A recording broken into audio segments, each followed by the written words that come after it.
Good morning, everybody. Good morning, Chair. Thank you. Yes. Chair, I beg leave to hand up the properly paginated bundle for this morning. Okay, thank you. Sorry.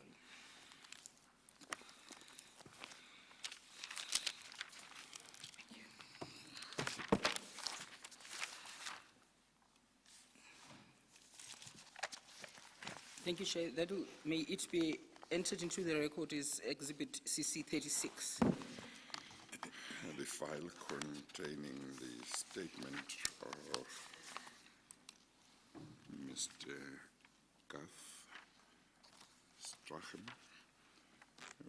will be marked Exhibit CC 36. Thank you, Chair. Before we deal with the witness, Chair, if I may just hand up a letter that has been received from the Office of the State Attorney in relation to the witness, Minister Dlodlo, that was going to come this morning. Minister Dlodlo is represented, Chair. I would like Ms. Xilishe to put herself on record. Thank you. Good morning, Chair. Good morning. I am Advocate Unati Xilishe. I appear with Advocate Terry Mutau, SC. Advocate Mutau is unfortunately not able to come this morning. He does send his apologies. Chair, we were brought on brief yesterday in this matter, and we seek time to consult with our client for the purposes of assisting with the representations that will be made. It has been agreed with the evidence leaders that we be granted a 2-week extension for the making of the necessary submissions. Well, from what I've been told, what the minister is supposed to cover is something that appears to be quite narrow. I'm wondering why 2 weeks is necessary when, from what I've been told, she would have been ready today, except maybe some commitments and so on. Do you really need 2 weeks? Chair, we haven't yet consulted with the minister. That is being arranged for the upcoming week. Therefore, I can't really state... you can't say? Yeah. So you can't say whether you need 2 weeks or 1 week? No, we think 2 weeks is reasonable in the circumstances, Chair, but I can't say anything less than that would be sufficient. How long has the minister known about it? She has known for some time. Chair, there was a point when the minister was indisposed. I think that that period then we felt that we needed to give her enough time to recuperate after that, yes. But she has been very cooperative. Yes. Yes, thank you. And in fact, she has actually sent the commission her draft. Every time she worked on a draft, she sent those to the commission. So she has been working on certain drafts? She has, yes, Chair. We have which those. Means it should be easier to finalize an existing draft. Yes, unless she wants to extend the scope, Chair, and deal with other matters. Thank you. Yes. Okay. I'm inclined to rather give you a week. And if you really get into difficulties in complying, then you approach and then I can consider giving you more. Is that fine? That will be fine, Chair. Yes, so let's say you try and you file or finish her statement or affidavit on or before Friday next week. That will be Friday the 20th. If you really run into difficulties, then you approach the commission. Okay, we will do so, Chair. Okay, thank you. Thank you, Chair. Chair, the witness this morning is Mr. Strachan. The evidence of this witness... Yes, I'm sorry. This letter from the State Attorney, yes, is it anything that I need to know about now, or no, I can read later? No, Chair. No, you may read it later, Chair. Okay. Yes, thank you. Yes. Thank you. Chair, this witness's evidence is relevant in the sense that SABS, Chair would recall, has been mentioned as being one of the stakeholders by Mr. Janssen van Vuren and also yesterday's witness, Mr. Roy Kruger, that SABS, South African Bureau of Standards, is part of the stakeholders that had to work on the set-top boxes. His evidence also becomes relevant because the next witness that we are going to call when the Chair allocates us additional time, Dr. Buloga, actually deals with local content, and those are matters that SABS deals with. For that reason, therefore, Chair, I would like you to receive his evidence before that of Dr. Moloka. Okay. Thank you. Oh, sorry, Chair. Are you ready that Yes, Chair. that the oath be administered? Yes, may to he be sworn in. affirmation? Thank you. Yeah.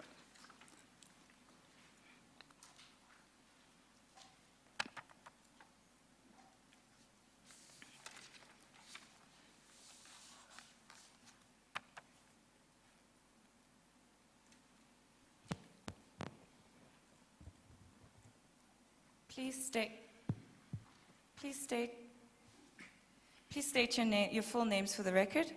Garth Richard Strachan. Do you solemnly affirm that the evidence you will give today will be the truth, the whole truth, and nothing but the truth? If so, please say, I truly affirm. I truly affirm. Thank you. Thank you, Chair. Thank you.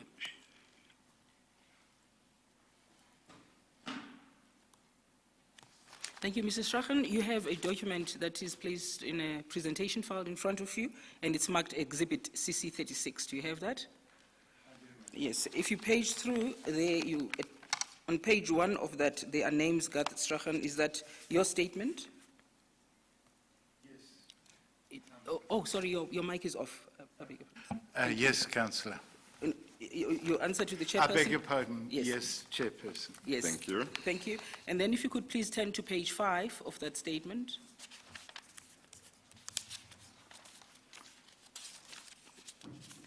Is that your signature that appears on that page? It is, Chairperson. Yes. Did you make this, are the contents of the statement first true and correct? Yes, Chairperson. And you made this statement at the request of the investigators of the commission? Yes, Chairperson. Yes, thank you. Could you just, for the record, place your qualifications, please? I hold a master's degree in science and public policy from London University. Yes. If you could just try and speak up a little, yes, or maybe just, yeah, that should work. Thank you. You are currently occupying a position as Acting Chief Executive Officer of the South African Bureau of Standards, is that correct? Yes, Chairperson. And that is normally referred to as SABS? Yes, Chairperson. Yes. When were you appointed to this position? In June 2018. Yeah, 2018. Yes. Yes. Could you just tell the chairperson what was SAB's role? You do make that point in your statement that you were appointed after the active role of SABS had taken place. So your evidence is based on the documentation and the evidence that you have received from those who were responsible for that role. Is that correct? Yes, Chairperson. Yes. Now, could you just tell the chairperson what is the role of SABS generally? What does SABS do? Chairperson, the South African Bureau of Standards is the only national standard body in South Africa mandated in terms of legislation, the Standards Acts, which are set out in my statement, in order to undertake, broadly speaking, 4 functions. That is the setting of South African national standards, which are either standards which are homegrown or which are amended from the International Standards Organization, which we are a member of.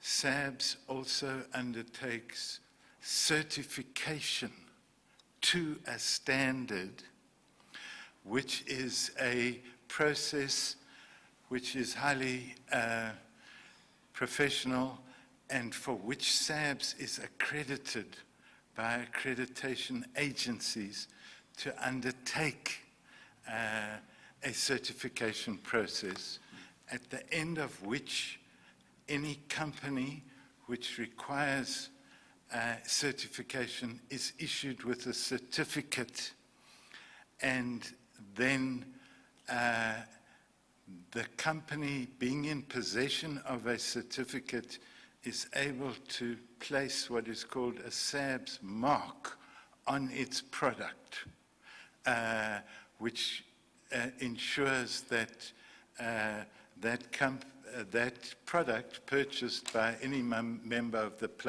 public has been certified to a national standard, which can be a product or a systems certification. And then SABS operates testing laboratories which test in a variety of ways, but in this context, they test to a certification. So if a product requires testing for any characteristic, then that product is tested by our laboratories.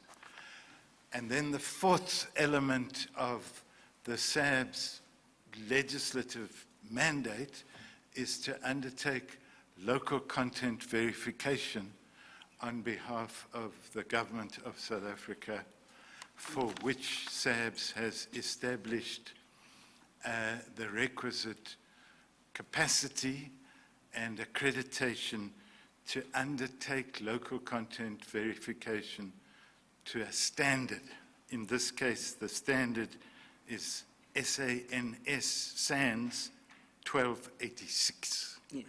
Ma'am, that would be a summary of the legislative mandate. Yes.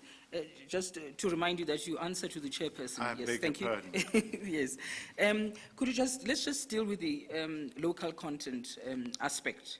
So what is it that SABS usually looks for? When it says that I'm going to test for local content, what is it looking for? So if I may, Chairperson, go back slightly. The Department of Trade and Industry, under the Preferential Public Procurement Finance Act and its regulations, designates products for local content to a threshold, depending upon the capabilities of South African industry to produce any product. In some cases, it might be 100, in other cases, it might be 30%. And the National Treasury issues an instruction note to all South African entities when they are undertaking tender and procurement processes to ensure that those designated products are procured in keeping with the National Treasury instruction note, the DTI designation, and the SANS 1286.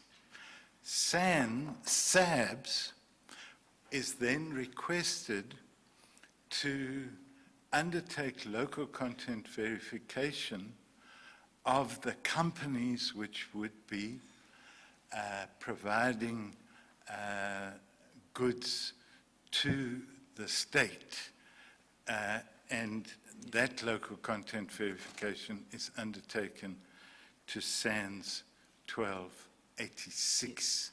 In some instances, a standard can be referenced in a piece of regulation,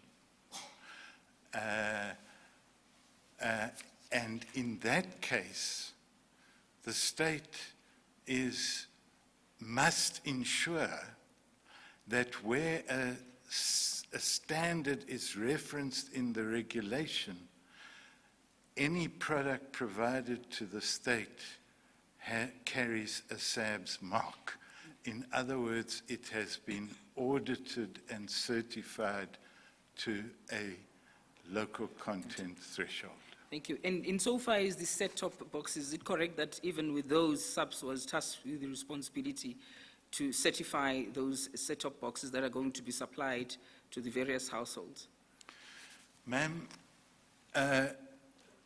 if I may, SABS, in an MOU with the Department of Communications and the Department of Trade and Industry, was mandated, as I set out in my statement, to undertake, amongst others, to undertake conformity assessment of set-top boxes. And it established a laboratory and the capabilities to do that. We do not, as a 3B public entity, carry a compliance mandate. In other words, we cannot say to Department X, you have to come and test, or the companies that are supplying you have to come and test. We carry out the mandate of conformity assessment. And my understanding is that the policy, as originally conceived, referenced the SANS 862. Yes, thank you.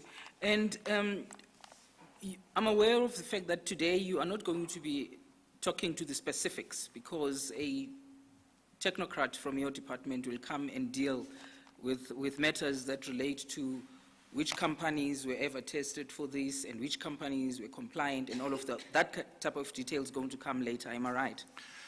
Yes, ma'am, I can speak to some of it, but Yes. Detailed technical evidence would need to be advanced by an expert in the field, which Yes. might be an auditor for certification or a laboratory engineer, a chairperson. Yes, thank you. Then you deal with the monies and the setting up of the laboratory in paragraphs 4 of your in paragraph 4 of your statement, and you say you were allocated by the Department of Communications an amount of 26.3 million. Chairperson, the original memorandum of understanding between the Department of Trade and Industry, which is the SABS shareholder, the Department of Communications, and the SABS agreed upon a sum of 30 million rand to be transferred to the SABS by the Department of Communication in order to establish the capacity, in other words, the equipment, and the capability, in other words, the requisite technical staff, to be able to test to the requirements of the SANS 862, and SABS did that. SABS never received 30 million, it received 26 million. Nevertheless, the requisite capacity and capability was established in order to test set-top boxes to the SANS 862. Yes. And just just to get clarity on what, if one says this, one sees a particular set-top box, which is something that we are going to deal with later, and that person sees it, and that person wants to see whether that is SABS approved. The team has just put up some pictures to show what your SANS approval would look like. Could you just put up that demonstration, please? Thank you. Is that, sorry, Chair, could you, is that a, sorry. Ma'am, Chairperson, that is not a SABS mark. Just that one. Would that be a SABS one? That is unequivocally not a SABS mark, a SABS. I Yes. think I know Yes, how it works. how Yes, Chair. the SABS mark looks Okay. like. I am sure that's not the one. No, I mean, one yes, sees but- it in many products. Yes, it does. Yeah. Could you just have a look at the one that will have your mark, please? But Chair, it's going to be- I it's don't going know to be- but I don't know if we need to see it. It's going to take a second, Chair. Yeah. Oh, because- but if you don't need to sit, then there is no Yes, need. unless we anticipate that there'll be some disputes about whether certain boxes That is were the SABS point. approved. That Or is there the will point, be Chair. some dispute. Yes, yeah, there is that's the point. Yes, and thank there will you. be some dispute about whether They a particular were mark is a approved. SABS mark. That is correct, Okay, yes. then that's fine. Let's see it. All right.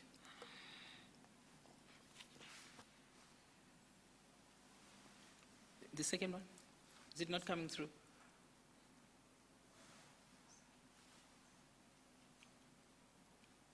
Do you No, want no, to, Chair, if to if give it's a them a problem. chance to get it while we continue? Well, we continue, Yeah, they okay. must look for it, and so when you go back to them, they must have it ready. Thank you, Chair. Okay. So then you, in paragraph 4, you also deal with the fact that the lab itself is now losing staff and it's underutilized. And could you just tell the chairperson what could be the reasons for this lack of enthusiasm to actually utilize and use the lab, and what would the result would be in terms of products maybe that do not go through the lab process? Chairperson, a laboratory housed at the SABS tests to certification. In other words, if there's a product which is being certified in an audit process, that certification can include testing. So there's got to be testing in order to have certification.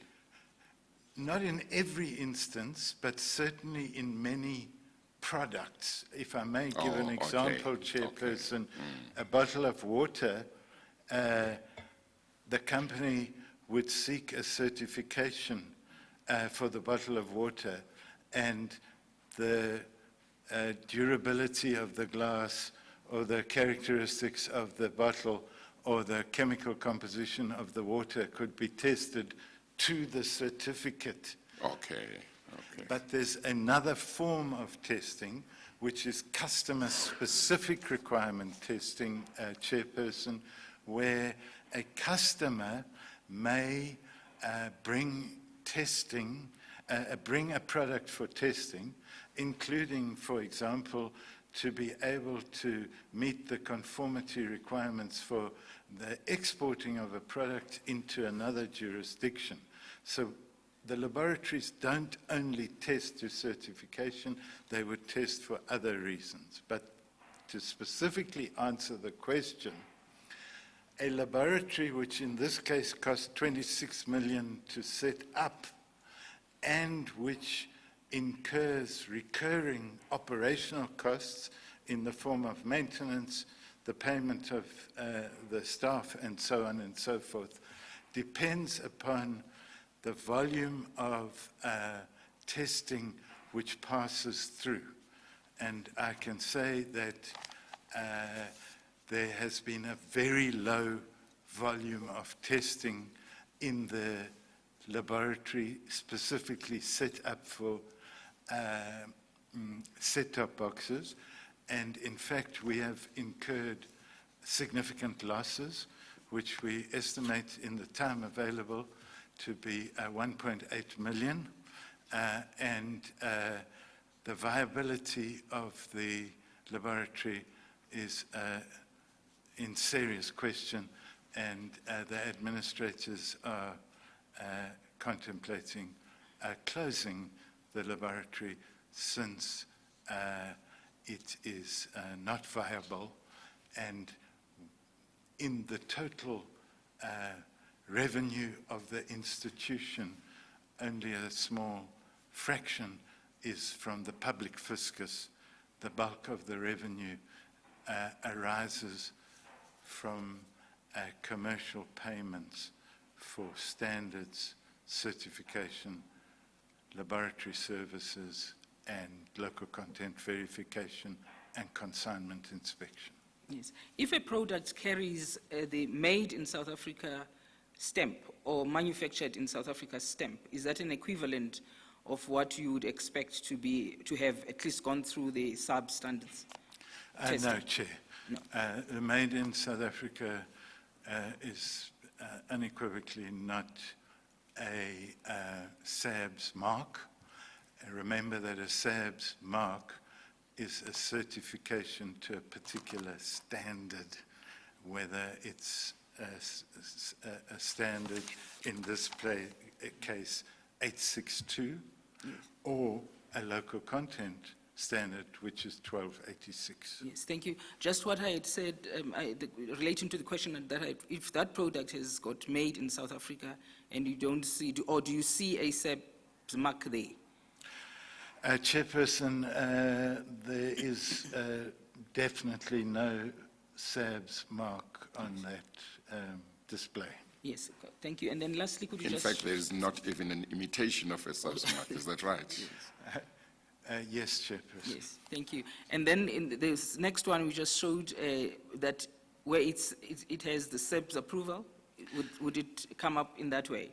Chairperson, the middle stamp is the SABS mark, and it is the customer view on whether or not that product has been certified by SABS. The manufacturer is in possession of the certificate which enables the manufacturer to stamp the mark on the product for sale Yes. or distribution. Yes. That sounds strange to me. I hope I understand it correctly.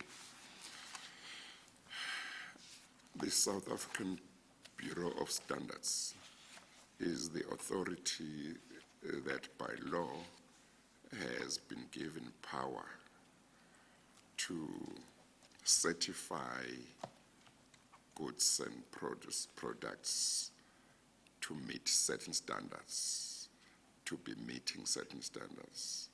It sets the standard as well, isn't it? It sets the standards and then certifies that those goods or products, whether those goods or products meet that standard. Is that right? Yes, Chairperson. Yes. So when I see South African Bureau of Standards mark on any product, then I have the comfort that because I have high regard for the South African Bureau of Standards and knowing that it is an authority that performs this certification job in terms of the law, I have the comfort that then the product must be fine. Chairperson, that is absolutely correct. Please Yes. bear in mind that certificates expire after Yes. 3 years. Yes. And therefore, companies are required to renew Yes. the permit, the Yes. certification, and then Yes. auditors re-audit the company. Yes. Where there's testing required, there might be Yes. testing, and Yes. they are reissued a permit which Yes. allows that company to stamp the product with the SABS mark, which is a mark, obviously, of high quality to the requisite standard. A standard would differ by product and sector of the economy. Yes. Yeah. Yeah. But my understanding was that only the South African Bureau of Standards can put that stamp on a product. And that when I see that mark, I say it's the South African Bureau of Standards who have satisfied themselves that this product has got all the ingredients and the features that are required for this product when it meets the required standard. Now, from what you say, you have said, I'm getting the impression that somebody else, a company, an entity, can put the stamp, the SABS mark on its product on the basis that, in their view, that product meets the SABS standard. Did I misunderstand something? Chair, if I failed to communicate that adequately, I apologize.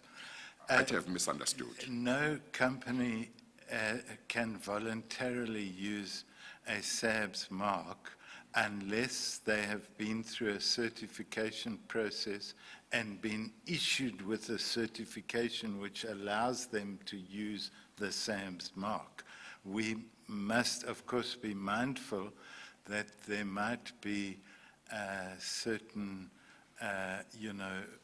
cases where companies may use the SABS mark illegally because they haven't renewed the permit, in which case SABS conducts market surveillance, and if there is a company that is using the SABS mark illegally, we would approach the company and the courts to ensure that the illegal use of a SABS mark is stopped immediately. Let's go back to the example of that bottle in front of you. If I manufacture a bottle and I bring it to SABS and ask SABS to certify it and put its mark on it, I don't know whether they put its mark or they authorize me to put their mark on it, but basically I go through that process and everything goes well. Is the position that the way this works is that once you have, so to speak, certified a sample, then you give me authority or permission to go and manufacture other bottles of the same type. And I undertake to manufacture them in the same way as the one that you have seen, and make sure that it has got same things that the one I gave to you had. And then if I'm satisfied that I have made it in that way, then I don't take it back to you. I put your mark on it. Is that how it works? Chairperson, broadly speaking correctly, but if I may add, in order to secure certification of the bottle in our example, you would have to purchase the required standard. In other words, a standard developed in a process involving industry experts, academics, scientists, in what is called technical committees, which either develop, according to South African conditions, a homegrown standard, or they adapt an international standard belonging to the International Standards Organization. But a manufacturing company would purchase a standard. The certification process is carried out by SABS, which is suitably qualified and accredited auditors going to the plant or factory which produces the bottle of water to ensure that the production accords with the requirements set out in the standard. If the product, in this case the bottle of water, in the standard also has to have certain of its characteristics tested, then the SABS laboratories would test to the requirements of the certification.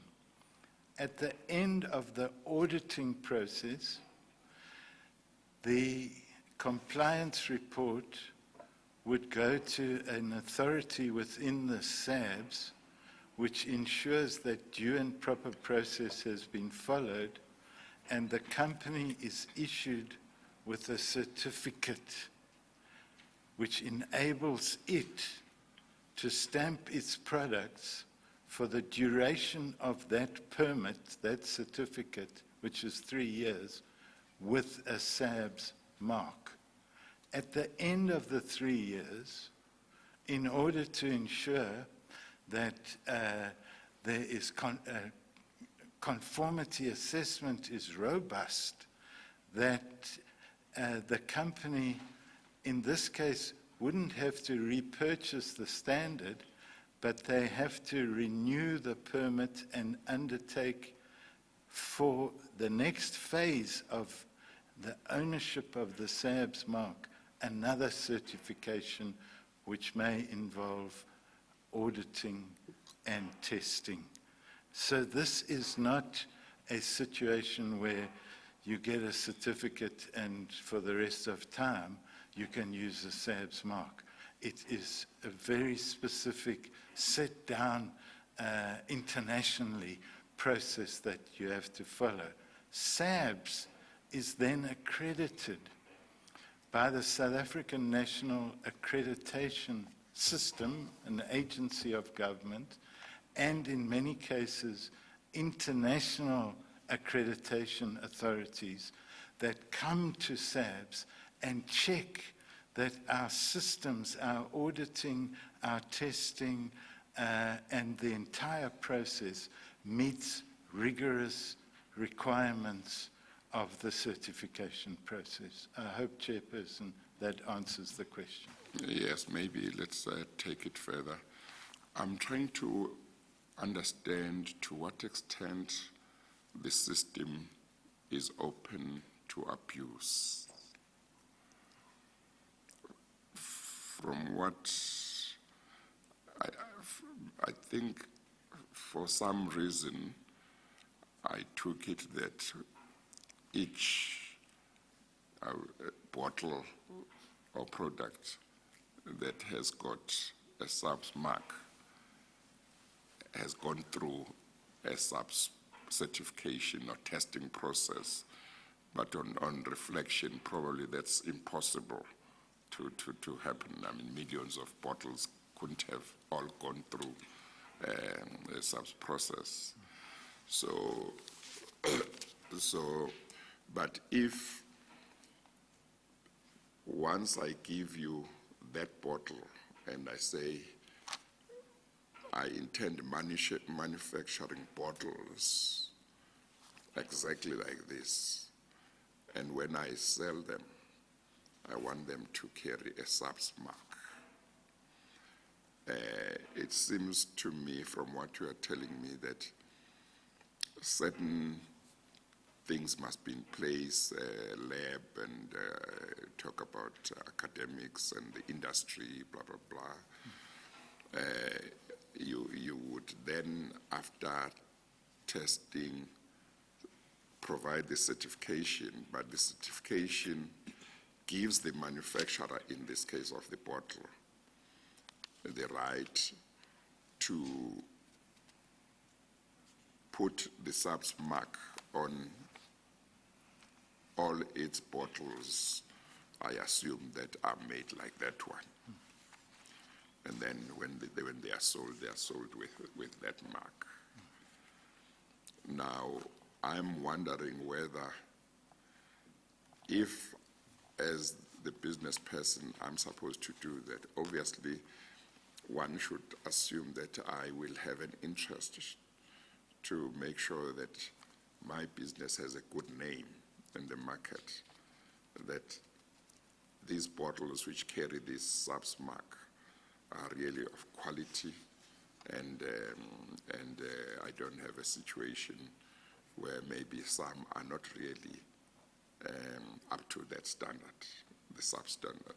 But I'm wondering whether, if I'm established, everybody knows that my bottles have got the SABS mark, but I run out of ingredients that must be used in order to manufacture this bottle. Instead of using 5 that are required, I use 3, but I don't want to send out to the market bottles from my company that don't have the SABS mark, because my company is known to only sell bottles with a SABS mark. And then whether I can put the SABS mark, I can cheat, in other words, cheat the public, put the SABS mark, even though this batch of bottles maybe don't actually meet that standard. Whether the system allows that to happen or not. Chairperson, if I may answer in this particular manner.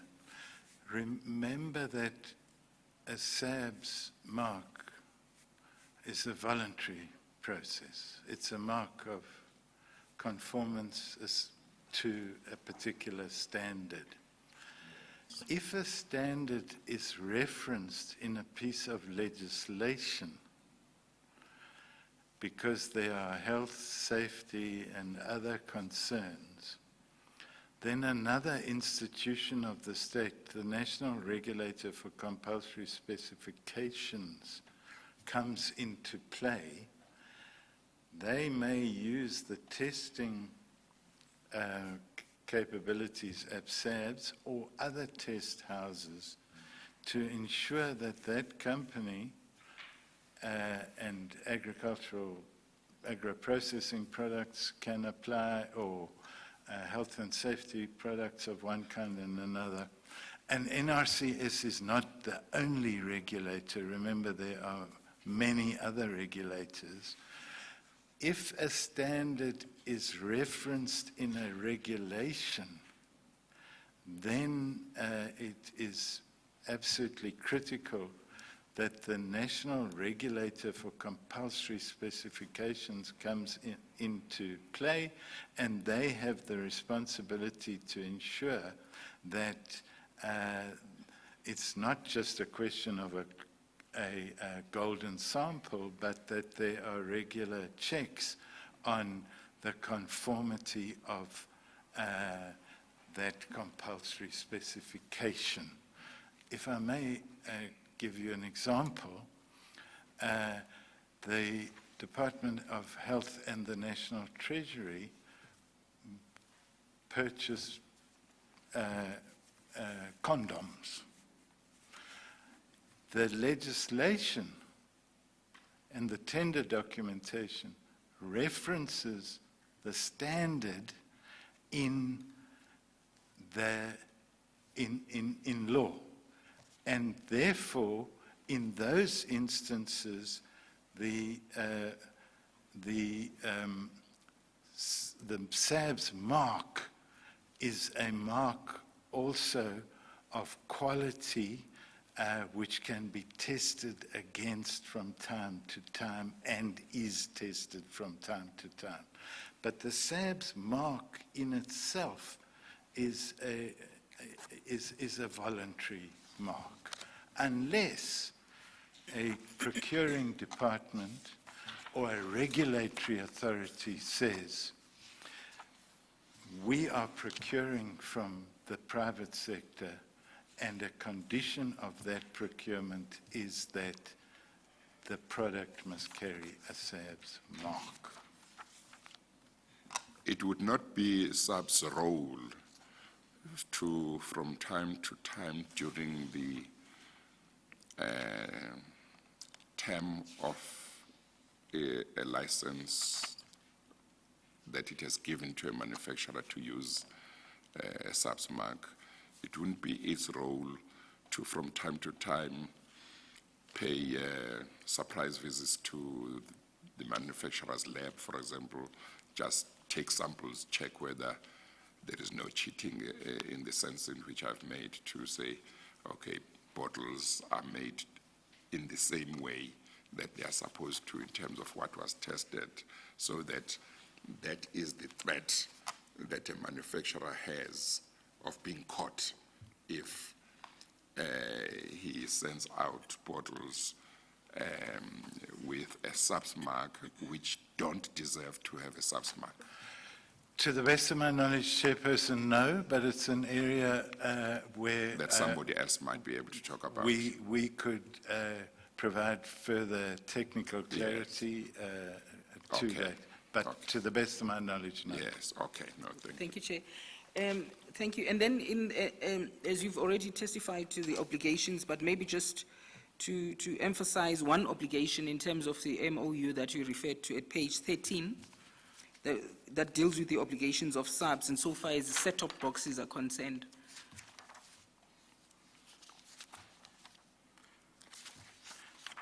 Did you say page 13? Page 13, yes, Chair. I beg your pardon, which page? 13, page 13 on the right-hand corner. Okay. 13. Okay. Are you there? I'm not, sorry. No. Is the red numbers on the right-hand Yes. corners of the pages? Okay, I beg your pardon. Yes. After the yellow Yes. I beg your divider. pardon, I beg your Yes. pardon. Thank you. And then there's clause 9, which deals with obligations of the parties, and then it deals with SABS shall provide the following services, and then the feasibility study to determine full cost of setting up a fully accredited laboratory. The feasibility study must be concluded within 2 months of this agreement signature. That was done, is that correct? Yes, Chairperson. And you have attached that feasibility study as Annexure B. It appears, Chair, at from pages 32 onwards. And then 9.1.2, testing of set-top boxes to the applicable South African national standard or other specification and provide applicable test reports. Yes, Chairperson. And then provision of discounted rates for local manufacturers wishing to be certified by SABS, which includes SABS product certification, SABS factory audits, consignment inspections, and other relevant certification schemes as agreed by both parties. And Yes, then yes, maybe Chairperson. audit reports and certificates which will be provided by SABS for applicable audits. And then maybe those are the most relevant ones to the discussion that we are having this morning. Am I right? Yes, Chairperson. To the very best of my knowledge, SABS has honoured all the obligations to the MOU signed between the Department of Communication, the DTI, and the SABS. Yes. The witness before you yesterday, Mr. Roy Kruger, linked the manufacturing of these set-top boxes within the country to job creation. Now, can I ask whether the fact that now the factory itself is becoming, where you have to test these products, is becoming redundant, and do you have any idea of where the manufacturing of the set-top boxes is happening? But if you don't, then you can just tell the chairperson. We don't, because it's not our mandate. It's the Department of Trade and Industry mandate. I can say without fear of contradiction that local manufacturing is, as set out in numerous government documents, unequivocally a generator of not only employment, but it has multiple other economic spillovers, skills creation, supply development, and so on and so forth. Please bear in mind, of course, that the SABS mandate is to certify and test to a standard. And we are not in a position to force a government department to insist that public sector procurement conforms to the standard. That's a policy matter of government. We provide the certification and the laboratory testing capabilities, which we did to the terms and conditions of the MOI. The fact that there's been so little certification and testing to the capacity that we established is beyond our remit. I can say that 3 companies went for local content verification. Remember, there's a separate standard, and all three of their certificates have expired. And since 2015, 11 companies have had tests undertaken on their equipment, but that's not to the certification. They can come for other forms of testing. We can provide you with detail of what they came to test for. It may be, for example, that they were testing for an export destination to a different standard. But in the time available, we don't have that information other than 11 companies came, and in 4 years, that is simply not capable, or that kind of revenue and passing through the laboratories is completely unsustainable for the existence of a testing facility. And as I said, we have incurred costs of 1.8 million. Yeah, we have 1.6 paragraph. 1.6, I beg your pardon. Paragraph 4.1.4. Yeah. Yes, thank you. Thank you, Chair. That is the evidence from this witness. Thank you. Okay, thank you very much for coming to give evidence and to share with the Commission your knowledge of how SABS, of the SABS role in this project. Thank you very much. If a need arises for us to ask you to come back, we will ask you. But thank you very much, and you are excused. Thank you. Chair, I beg leave to hand up Exhibit CC 35, which I meant to hand up. It's the SABC policy bundle. It deals with the DTT policy, the changes to the policy, various policies from 2008. Thank you, Chair.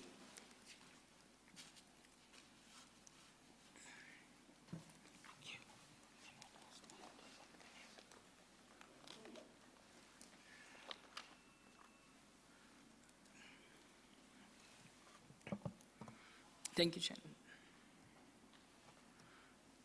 Do you want this to be admitted or not yet? Yes, Chair, may it be admitted so that the next time when we come, we know it's already part of the exhibits. We've marked it policy bundle. The lever arch file containing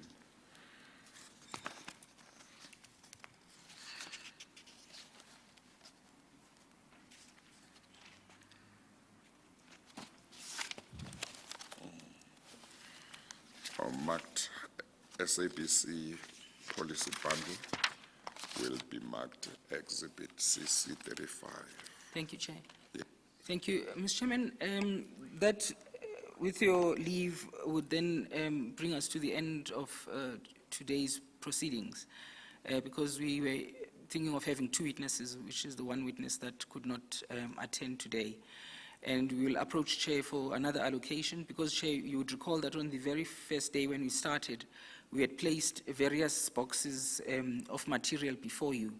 We have not dealt with that material. For instance, the evidence of Dr. Buloka, who's going to deal with specific contracts and point out the irregularities and unlawful awards of those tenders.